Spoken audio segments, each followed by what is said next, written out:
Ako po si Basha. Kasalukuyan po akong naninirahan dito sa Las Piñas. Kasama ang asawa ko at isang anak. May gusto lang po akong i-share na karanasan about sa doppelganger. Yun ang gagaya ng itsura ng totoong tao. Nangyari to nung nag-aaral pa ako at wala pang asawa. Kung hindi ako nagkakamali ay nasa college ako ng mga panahon na yun. Si mama at papa ko at yung kapatid ko na mas bata sa akin ay sama-samang naninirahan sa bahay namin sa Cavite. Yung ikikwento ko ay doon din mismo nangyari sa bahay na yun. Alagad ng batas ang papa ko, pero retired na siya ngayon. Ang mama ko naman housewife at pananahi ang libangan niya. Bago magsimula yung kababalaghan na naranasan namin, nakatira pa kami noon sa Bulacan. Noong panahon na yun na destino si Papa sa Cavite, kaya nagpasya sila Papa na doon na lang kami manirahan. Ayaw din kasi ni Mama na malayo kami kay Papa. Pinatapos lang muna nila yung school year noon para maayos yung pag-transfer namin ng kapatid ko. Binenta nila Papa yung bahay namin sa Bulacan. Naganap sila ng bahay sa Cavite, yung malapit lang sa lahat, para hindi kami mahirapan mag-adjust sa bagong lugar. May pinagpipilian sila noon na property. Halos parehas lang naman yung laki. Ang pinagkaiba lang mura yung isa. Yung isa naman mahal. Yung mura malayo sa mga pangunahing pangangailangan ng tao. Yung mahal naman malapit sa lahat.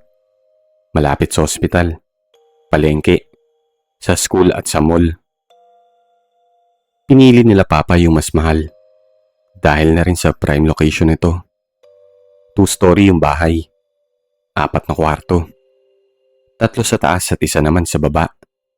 Tapos may malaking bakuran sa harap. Kung tutusin, sulit na yun para sa aming 4 na miyembro at 1 katulong. Mura naman daw yun kumpara sa ibang nakita nilang bahay na malapit lang din sa lahat. Kaya nang pagkasunduan ni Papa at Mama na yun na lang ang kunin nila. Unang linggo pa lang namin sa bahay na yun ay nagsimula na agad kaming gambalain ng elemento na gumagaya ng itsura ng tao o sa madaling salita, doppelganger. Isang gabi, nagising ako dahil ihing-ihi na ako. Nagmamadali akong tumayo sa higaan at bumaba. Pagbaba ko, nakita ko si Mama na nakaupo sa sofa namin. Nakatingin sa kawalan. Hindi ko muna siya pinansin dahil parang sasabog na yung pantog ko. Ihing-ihi na talaga ako. Paglabas ko sa CR, pupuntahan ko sana si Mama para tanungin kung bakit nandun siya. Pero nung silipin ko yung sala, biglang nawala si Mama dun. Noong oras na yun, wala naman akong inisip na kakaiba sa nakita ko. Kaya bumalik na lang ako sa tulog. Kinabukasan, tinanong ko si Mama kung anong ginagawa niya sa sofa kagabi. Sabi niya ano naman daw ang gagawin niya sa sala ng 10 oras ng gabi. Alas 8 pa lang daw tulog na siya. At hindi na bumangon hanggang mag-umaga. Noong sinabi ni Mama yun, wala naman akong naramdaman na takot. Inisip ko na lang na baka guni-guni ko lang yung nakita ko kagabi. Yun ang pinakaunang experience ng kababalaghan sa bahay namin. Hanggang sa nasundan na yun. At pati sila Mama, Papa, at kapatid ko ay naranasan na din yun. Ultimo yung katulong namin na si Ate Ofelia, nakaranas din ng pagpaparamdam ng doppelganger. Isang beses pag uwi ko galing school, sinabihan ako ni Adrian, yung kapatid ko, kung bakit parang may problema daw ako kanina. Tumaas yung kilay ko sa sinabi niya. Tinanong ko kung anong ibig niyang sabihin. Nakwento niya na kaninang hapon daw, noong kakauwi niya pa lang daw galing school. Nagtaka daw siya. Kasi nauna daw akong makauwi kaysa sa kanya.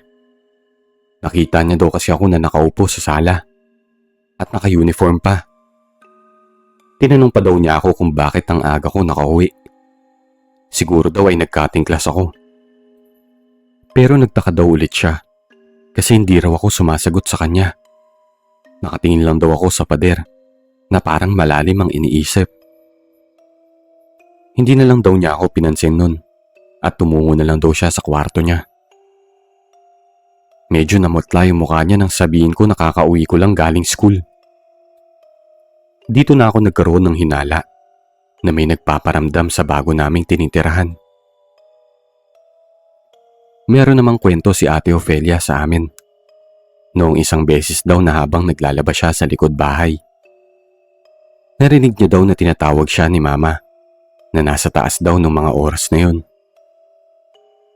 Narinig niya daw na tinatawag yung pangalan niya, kaya agad daw siyang pumunta kay Mama. Noong tinanong niya daw si Mama kung bakit, nagtaka daw si Mama kasi hindi naman daw siya tinatawag nito. Tumawa daw si Ate Ofelia kay Mama kasi akala niya binibiro siya. Pero nahiya siya kasi nakita niyang seryosong-seryoso daw yung mukha ni Mama.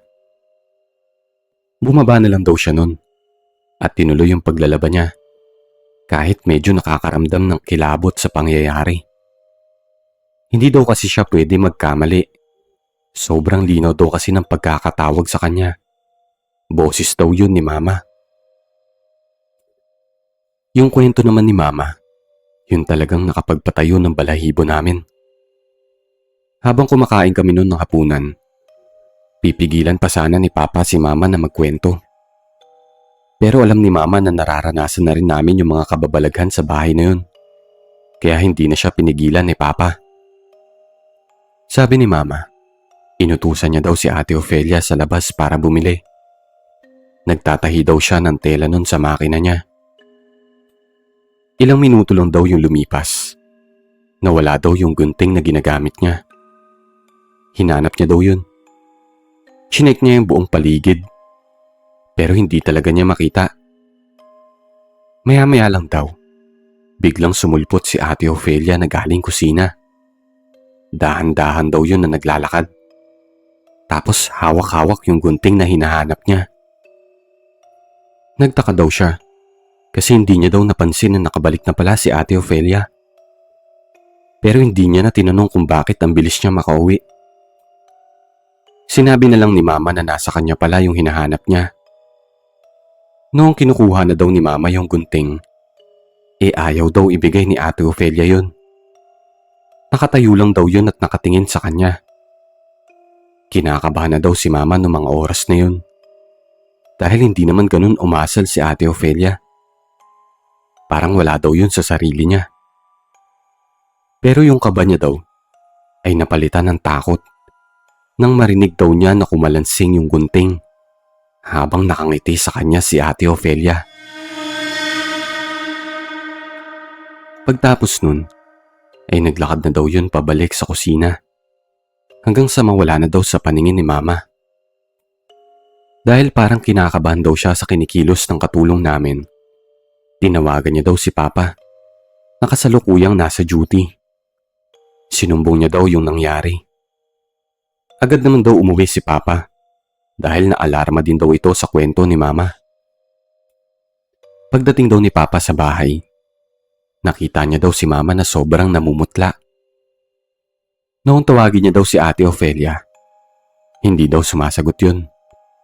Hinanap daw niya sa buong bahay, pero wala daw ito doon. Nagulat na lang daw silang dalawa nang bigla daw pumasok si Ate Ofelia sa pinto, galing sa labas. May dala-dala daw itong plastic na pinamili. Kakarating lang pala nito. Hindi pa pala siya nakakabalik simula nung inutusan siya ni Mama. Kinilabutan daw silang tatlo. Kasi sino daw yung nakita ni Mama? Nakamukha ni Ate Ofelia na hawak-hawak yung gunting. Dahil sa pangyayaring yun, nag-resign din agad si Ate Ofelia sa amin. Sabi niya hindi daw siya sanay na may kababalagan siyang nararanasan. Hindi niya daw kaya yung ganun. Wala naman nagawa sila Mama. Isang buwan din siguro ang lumipas bago kami nakahanap ng bagong katulong. Pero sa loob ng isang buwan na yun, ay patuloy yung pagpaparamdam ng doppelganger sa amin. Si mama ang madalas na naiiwan mag-isa sa bahay. Madalas niya daw ma-encounter yung nanggagaya na yon sa pamilya namin. Pag nakikita daw kami ni mama sa bahay, pero alam niyang wala kami doon, ay matik na hindi kami yun. Kaya ginagawa daw ni mama, ay lumalabas daw siya sa bakuran dahil natatakot daw siyang baka may gawing masama yun sa kanya. Yung pangalawang experience ko sa elemento na yun ay sobrang nagbigay sa akin ng takot. Isang gabi, nalate ako nang uwi sa bahay dahil may group project akong dinaluhan noon kasama ang mga kaklase ko. Pagpasok ko pa lang sa gate, natanawan ko agad na may nakasilip na bulto ng katawan sa bintana. Hindi ko lang masyado makita kung sino dahil medyo madilim. Noong una akala ko si mama lang. Hinihintay siguro ako na makauwi. Binati ko siya, pero nagtataka ako sa kanya dahil hindi siya nagsasalita. Hindi man lang niya ako binati pabalik. Pagdating ko sa pinto, kumatok ako. Tinatawag ko si mama at pinabubuksan ko yung pinto sa kanya. Pero ilang minuto na yung lumipas. Hindi pa din ako pinagbubuksan ni mama. Sinilip ko siya sa bintana, pero wala na siya doon. Bumalik ako sa pintuan. Pinihit ko yung doorknob. Bukas na pala yun. Pagtulak ko sa pinto, parang nalaglag yung puso ko sa sumambulat sa akin. Sumalubong kasi sa akin si Aling Ofelia. Isang buwan na ang nakakalipas noong nag-resign siya bilang katulong namin. Sa sobrang takot ko, tumakbo ako papunta sa kwarto ko. Hindi na talaga ako lumabas nun hanggang mag-umaga. Isang buwan ang lumipas. Nakahanap na kami ng bagong katulong. Tawagin na lang natin siyang Ate Ingrid. Noong dumating si Ate Ingrid sa bahay, napanatag na si mama. Kasi may kasama na siya sa bahay pag wala kami. Wala kaming kaalam-alam na si Ate Ingrid din palang magiging tulay para mawala yung elemento na gumagaya at nagpapanggap na kami. Tubong Bicol si Ate Ingrid. Bukod sa pagkakatulong, ay may kakayanan din pala itong makakita ng mga paranormal. Noong unang araw pa lang niya sa amin, sinabi agad niya kala mama na may kakaibang nararamdaman siyang enerhiya sa bahay namin. Hindi naman daw masamang enerhiya. Isang elemento lang daw ito na mapaglaro. Sabi niya kaya niya daw ito mapaalis sa bahay namin. Nagtiwala naman si mama at papa sa kakayanan ni Ate Ingrid. May ginawa siyang orasyon noon. Nagpabili siya ng maraming insenso. Tapos pinaikot niya yun sa buong bahay. Habang ginagawa niya daw yun, umuusal daw yun ng mga salita na hindi daw maintindihan nila mama. After daw nun, parang gumaang daw yung pakiramdam sa loob ng bahay. Sa mga sumunod na araw at buwan, hindi na namin nakita pa yung elemento na yun na gumagaya sa amin. Wala na rin kaming nararamdaman na mabigat sa bahay. Laking pasasalamat namin nun kay Ate Ingrid. Kundi dahil sa kanya, ay patuloy pa rin namin nararanasan at nakikita yung doppelganger na yun.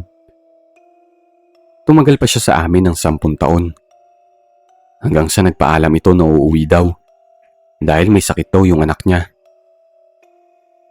Simula nun, hindi na namin muli pang nakita si Ate Ingrid. Hindi na rin namin siya nakontak. Kung nasan man siya ngayon, ay sana nasa mabuti siyang kalagayan.